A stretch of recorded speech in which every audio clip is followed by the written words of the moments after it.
You're about to step back into the golden age.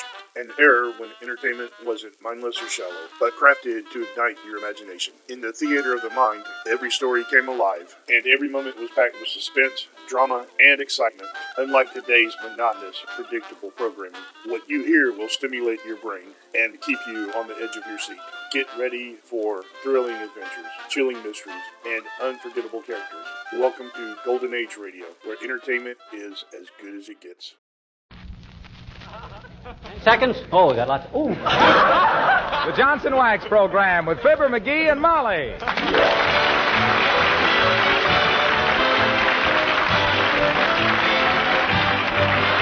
The makers of Johnson's Wax for home and industry present Fibber McGee and Molly, written by Don Quinn and Phil Leslie, with music by the King's Men and Billy Mills Orchestra.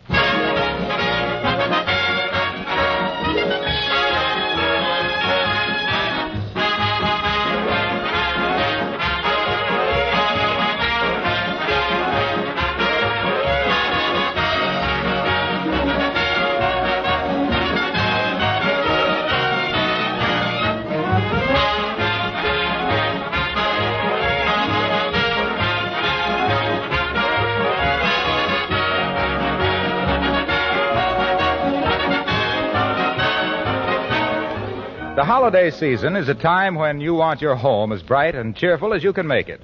It's a time that proves, as much as any other, the value of protective wax housekeeping. If your floors, furniture, and woodwork have been waxed regularly with Johnson's Wax, then it's a very easy matter to put on the finishing touches and have that richly polished kind of home that everyone admires. There are many accessories from one end of the house to the other that you can protect and beautify with Johnson's Wax, either paste, liquid, or cream. Your windowsills, for example, picture frames, ornaments, lampshades, Venetian blinds, refrigerator. Well, many of you know the list as well as I. When you wax all these surfaces, you protect them because the wax itself takes the wear and the surface underneath is safe. When you go over your house tomorrow, try out several of these extra uses for Johnson's Wax.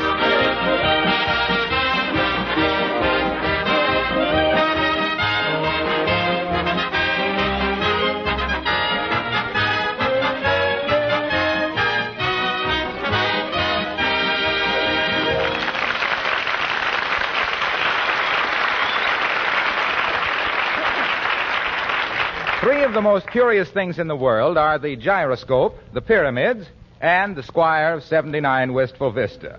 And if you don't think he's curious, get a load of him sneaking a peek into the hall closet as we join Fibber McGee and Molly.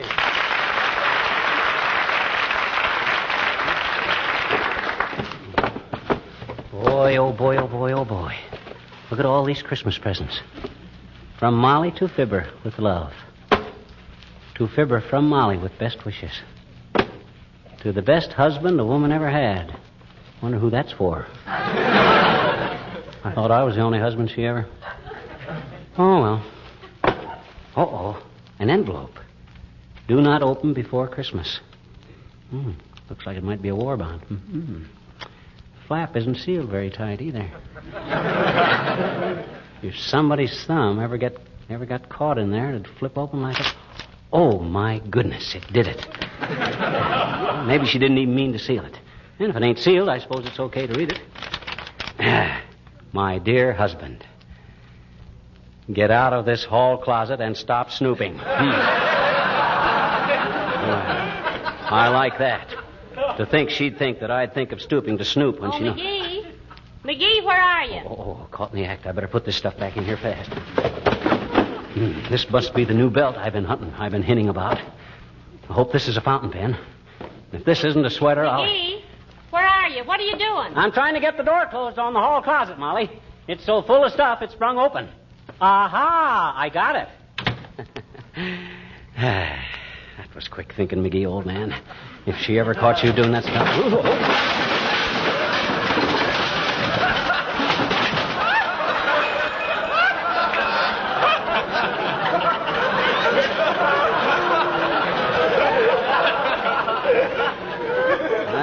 Read it.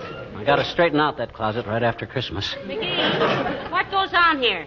I told you to stay away from that hall closet. You're much too snoopy. Why, Molly, Do you mean to stand there in one of the best-looking house dresses I ever saw and accuse your own husband by marriage of snooping? Ah, dearie, you can pump up more phony indignation than Donald Duck. Now get all that stuff put back in the closet. No, you better let me do it. Something in there you don't want me to see, baby? Well, if there was and I didn't and you already had, what's the difference? I didn't unwrap a thing. I never even shook anything. Only thing that even aroused my curiosity is that big white package with the blue ribbon on it. I don't remember any big white package with any blue... McGee, stop peering over my shoulder. Go read the paper. Okay, but gee whiz, if I can... Oh, hello, Alice. Hello, Mrs. McGee. Hiya, Mr. McGee. Hi, Alice. Hey, what'd you do to your hair? Well, she's just wearing it differently, McGee. Himself here is getting very observant with Christmas coming on, Alice. Ordinarily, you could wear your scalp full of neon lights and he'd never notice it. You like my hair with the buns over the ears, Mr. McGee? Yes, I do, kid. I like the buns over the ears much better than that old sweet roll on top. Or that apple strudel you used to have falling down in back. My hairdresser says they're wearing it this way in Paris now. It's a nice hairdo, Alice. What do they call it? Hair Hitler. because it's more trouble than it's worth. Yes, I think so, too. You got your Christmas counter-crashing all done, Alice? Creepers, I thought I had, Mr. McGee, but now I'm as confused as a kangaroo at a pickpockets convention. Why, dear? Well, I had a terrific billfold for Harold, but I had to change the tag to Ronnie because I'm giving Ronnie's cufflinks to Rick to take the place of Rick's cigarette lighter because I quick had to give the lighter to Jimmy when he showed up here last night with a simply super pair of earrings for me. That is a little complicated, isn't it? That's like the year when McGee gave me nothing but napkins and handkerchiefs, pillowcases, and tablecloths for Christmas. He took the laundry list downtown instead of the shopping list.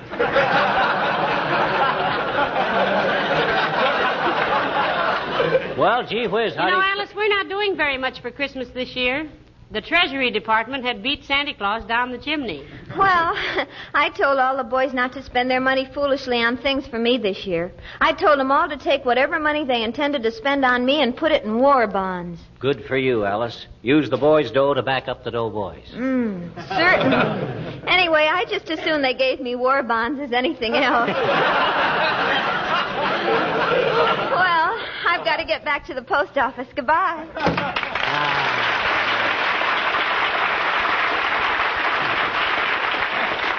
There's a girl who has her heart in the right place. On her sleeve. I don't know. She's a lot like I was when I was a girl, McGee. Except that she has 20 boyfriends and I just had you. Yeah, well, that wasn't because you were unpopular, Snooky. That was because there was an ugly rumor around Peoria that McGee had put a bear trap in Molly Driscoll's porch swing. That was more than a rumor, sweetheart. For 15 years after that, my father never sat down without first slapping the chair with his cane. Now, listen, go away while I get this stuff back in the closet. How about that white package with the blue ribbon on it? McGee, I swear I know absolutely nothing about that. You wouldn't kid me, would you? After all, when mysterious packages are hid away in a closet... Heavenly days, what was that? My belt. It busted. Remember how I've been telling you my belt was on its last legs? Well, it's a funny place to wear a belt. But I do remember your mentioning it several times. Looked awful, too. Supposed to have been genuine calf, but I'll bet a cookie its mother was a paper mill. Doggone it, my last belt, too. Oh, well, I can wear a necktie around my waist till I can get downtown and buy a new one. All right, dearie, all right. You win. Here, open this package. Why, this is a Christmas package. Gee, I shouldn't open this till Christmas. Open it. Well, okay. Well, what do you know? A new belt. Sure. Well, I'll be a monkey's uncle if this isn't a coincidence. Remember me to your nephew. Gee. And with my initials on the buckle. Oh, this is a beauty, Molly. Thanks ever so much. Don't mention it, and Merry Christmas. First installment. My gosh, this is really unexpected. Well, it shouldn't be. The way you've been talking about a new belt the past few weeks, you should have taken out a hinting license. Here, throw this old one away, will you? All right, I'll put it in... Why, this is strange. Huh? Looks like it had been cut halfway through. Oh, well, I've had a very sharp appetite lately, and my waist... Come in. Hello, Molly. Hello, Gary. Hello, Dr. Gamble. Hi, you big front man for the Stork Club. Why call me Gary? You finally agree with me that I look like Cooper? No, that's just my abbreviation for garrulous. Why, Dr. McGee is not garrulous. I should say not. I haven't been out with a girl since I married Molly. Yes. Yes, I know. You two are the living exhibit A for the scientific theory of the attraction of opposites. Molly is so good-looking and sweet and quiet. And I'm? Yes, indeed, in spades. Say, what's all this Christmas stuff around here? You been unwrapping a present, McGee? Well, he just broke his belt, Doctor. And as long as I was giving him one for Christmas, I thought he might as well have it now. Beauty, ain't it, Doc? Real pigskin. I shall not descend to any of the obvious retorts, my boy. It is a very handsome hunk of haberdashery. But aren't you a little ashamed of accepting your gifts now? According to my calendar, it's several days until Christmas. Well, I was just trying to keep up his spirits and his pants for the next week, Doctor. What do you use for a calendar, Doc? Cut a notch in a patient for each day of the week? No, I just glance in the mirror. If I seem to have aged 10 years, I know another day has crept by. You know, you ought to go away for a good long rest, Doctor. Someplace where you can't get near a telephone, like any drugstore. Don't think I wouldn't love it, my dear, but I've got to stick around for the Christmas rush. What Christmas rush? You running a black market in pink pills? No, but us Cowtown pasteurs expect certain seasonal phenomena about this time of year. Like kids swallowing Christmas tree ornaments. Selfish little animals that they are, and ornaments so hard to get. And then, too, digital callosity is almost an annual epidemic. Heavenly days, what on earth is digital callosity? Calluses on the fingers. From people rubbing them over greeting cards to see if they're really engraved. Well, it's nice to have you drop in, Doctor. Particularly without McGee starting an argument with you. No, just a darn minute. Whom starts all the arguing with whom? Doc always starts them, not me. Oh, now, don't give us that, little Sir Decibel. You're as bad-tempered as a dime store jackknife, and you know it. I don't know any such a dirty thing. Just because you always start snarling at me with your big fat teeth don't mean I got a bad temper. Why, you peripatetic little biological aberration. You have the neurological reactions of a schizophrenic troglodyte. King's X. What do you mean, King's X? Doc don't play fair. I don't know what he's talking about. Well, I'll call it off till I look up some one-syllable words, McGee. Anyway, I got to get back to my office. It's probably full of expectant fathers. Expectant fathers? Yes, they expect me to tell them beforehand whether to have the nursery decorated in pink or blue. What do you tell them, Doc? I give them an evasive answer. I tell them to go fry a pig. Well, Merry Christmas, folks. Thank you, Doctor. Same to you. And a Happy New Year, Doc.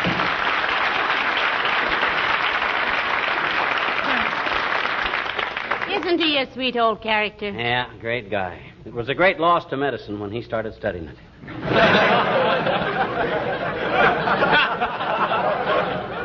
What a patient he'd have been.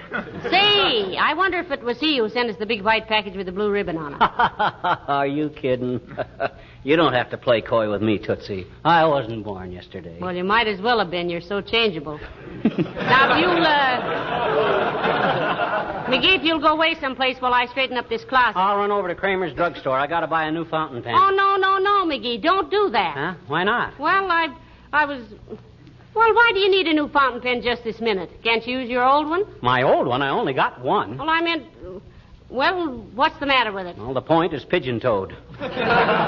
Writes 2 lines instead of 1. But maybe you'll get... When I registered with it at a hotel last summer, the clerk looks at my signature and says, "You gentlemen want twin beds?"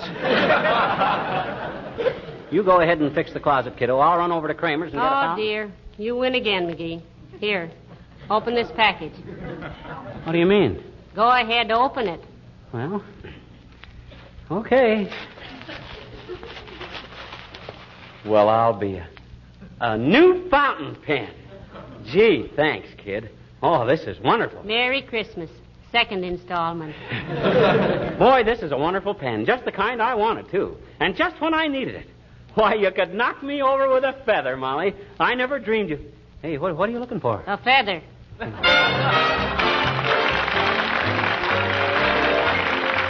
Billy Mills and the orchestra and Jingle Bells.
funny, McGee. I've almost got this closet straightened up again. How about that big white package with the blue ribbon on it? Does it gurgle or rattle or squeak or anything? Well, I haven't touched it. Somebody around here's got to keep his curiosity under control. And as long as there's only two of us, it looks like I'm elected. Hey, this is a wonderful pen you gave me, Molly. You like it, dearie? It's marvelous. Only one thing wrong with it that I can see. My goodness, what's that? I just worked a crossword puzzle with it, and it don't spell very good. That isn't the pen, that's the ink. Oh. Well, I'm really quite gruntled with it. You mean disgruntled? No, I'm very happy. It's the finest pen I... Hello, friends. Hello there, Mr. Wilcox. Hi, a waxy old man. How do you like the new belt Molly gave me for Christmas? Say, it's beautiful. But aren't you folks a little previous with your Christmas presents? Well, he was getting so snoopy, Mr. Wilcox, I just had to give him a belt one way or another. So I took the easy way. Look, she gave me a fountain pen, too. Ain't that a darb? Writes 10,000 words without filling. Don't know how many he'll write when I fill it.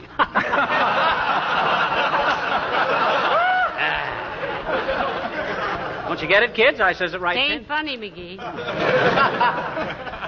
I thought it had a kind of a funny taint. You like the pen, Junior? It's very handsome, pal. But better get your name engraved on it. Be ashamed to lose a nice pen like that. Well, I couldn't get it engraved till after Christmas, Mr. Wilcox. I took it to 7 different jewelers, too. Gee, did you really, Molly? Yes, and I got quite an inferiority complex.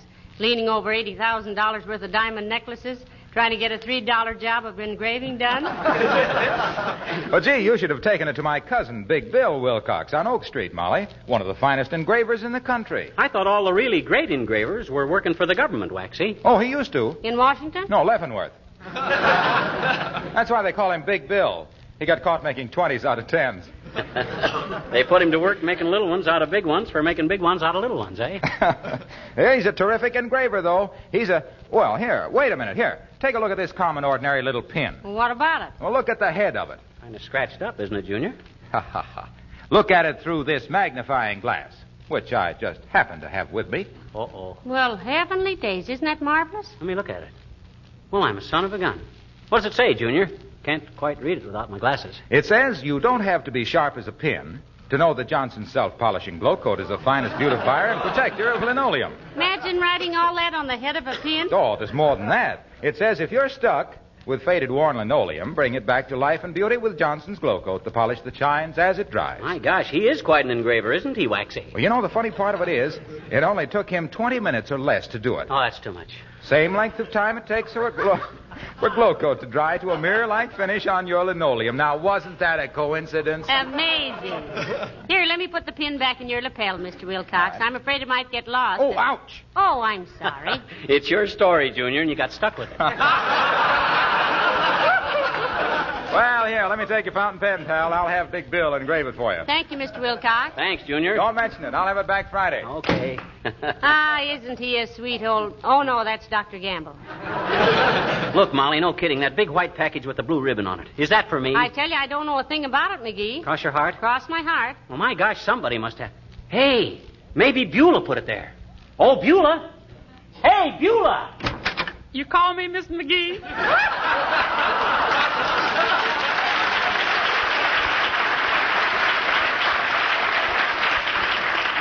Why should I? You never call me Beulah.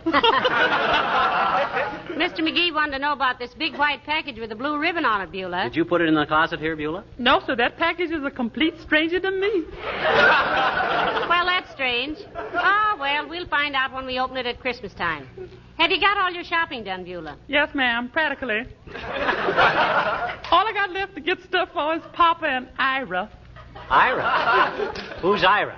He's my one and only, sir.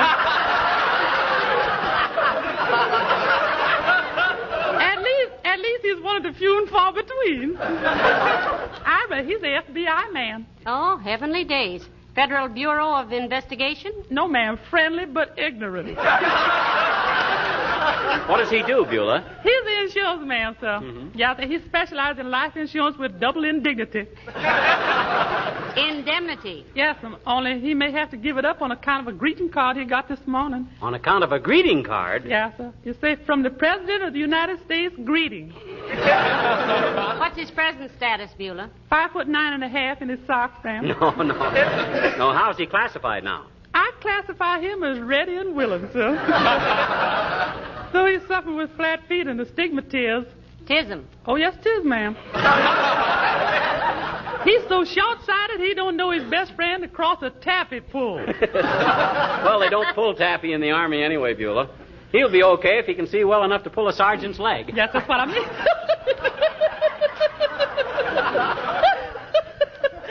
Love that man.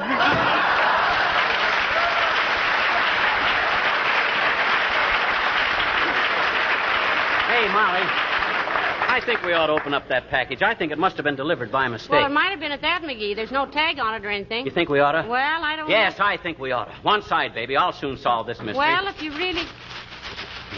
Heavenly days, it's a beautiful negligee.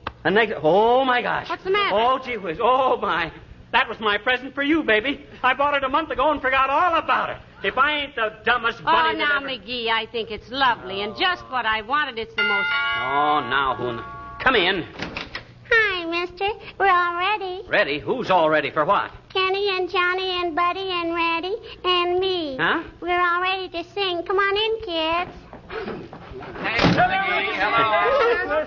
Well, folks, 3 years ago, Ken Darby of our King's Men wrote for our Christmas show an original musical setting for the poem, "'Twas the Night Before Christmas." Everyone seemed to like it so well that we've been asked to do it every Christmas since. And we're glad to do it again tonight. Okay, Mr. McGee. Go on. Sit down now. Okay. You and Miss McGee sit in a circle. You sit at the piano, Kenny. Ready, everybody? A 1 and a 2 and a 3.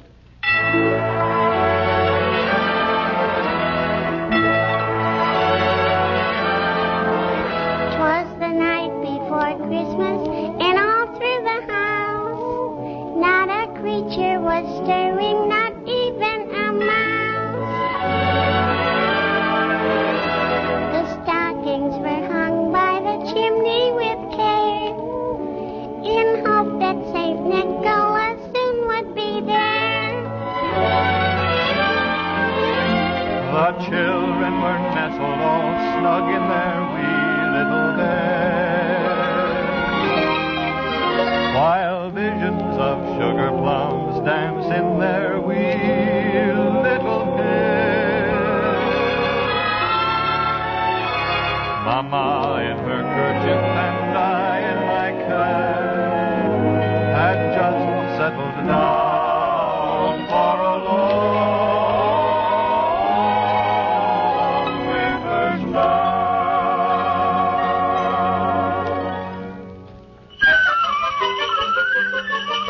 When out on the lawn there arose such a clatter, I sprang from my bed to see what was the matter. Away to the window I flew like a flash, tore open the shutters, threw open the sash. Then, what to my wondering I should appear but a miniature sleigh and a tiny reindeer, with a little old driver so lively and quick that I knew right away that it must be St. Nick. All bundled in fur from his head to his foot, old Santa was covered with ashes and soot. I drew in my head and was turning around when down the chimney he came with a pound.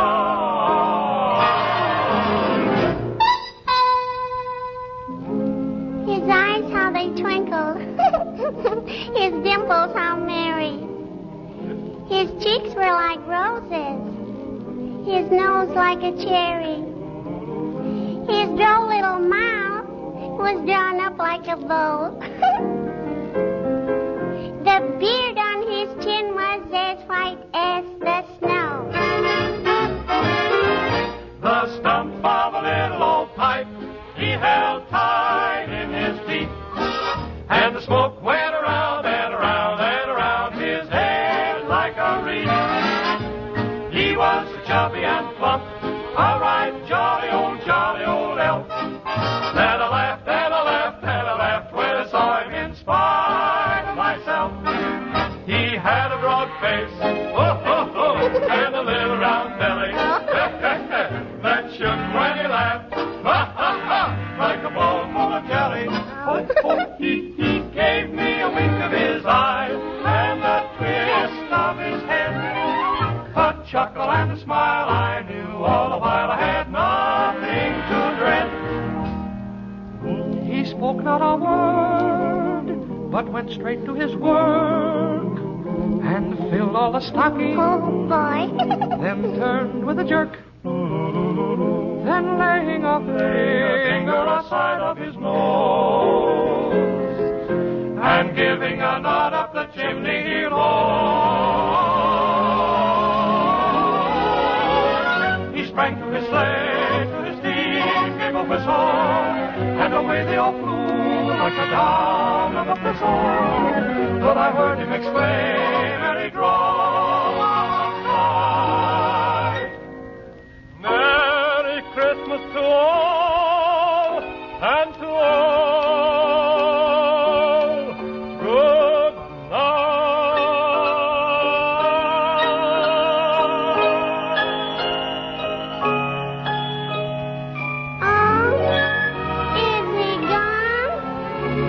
good night after Christmas and all through the house. Not a creature is stirring, not even a mouse. The presents are scattered and broken, I fear, and St. Nicholas won't come again for a year. The children are nestled all warm in their wee little beds, while memories of sugar plums dance in their wee little heads. Mama in her kerchief and I in my cap are settled at last for a long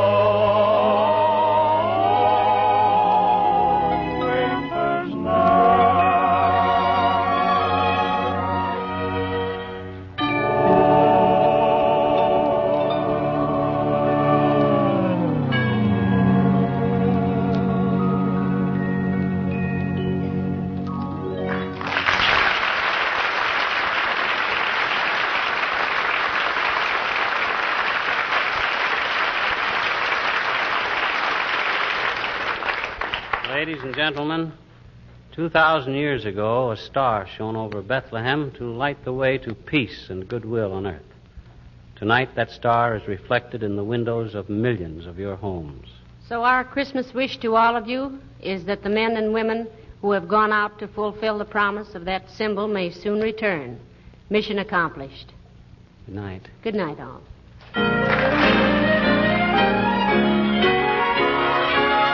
I heard him exclaim, and he drove out of sight. Merry Christmas to all, and to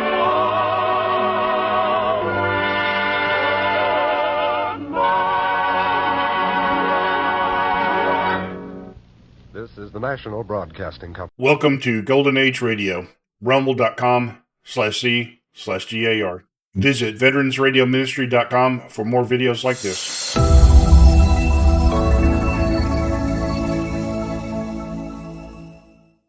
You have been listening to Golden Age Radio, rumble.com/C/GAR, brought to you by G3PL.com. Don't forget to subscribe for more videos.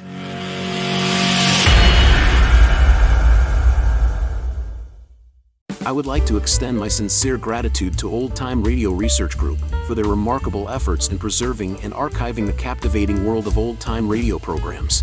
Their dedication to safeguarding these precious audio gems ensures that future generations can relish the enchanting stories, music, and entertainment of the past. Their invaluable contribution allows us to step back in time and experience the magic of radio history firsthand. Their link is in the description below.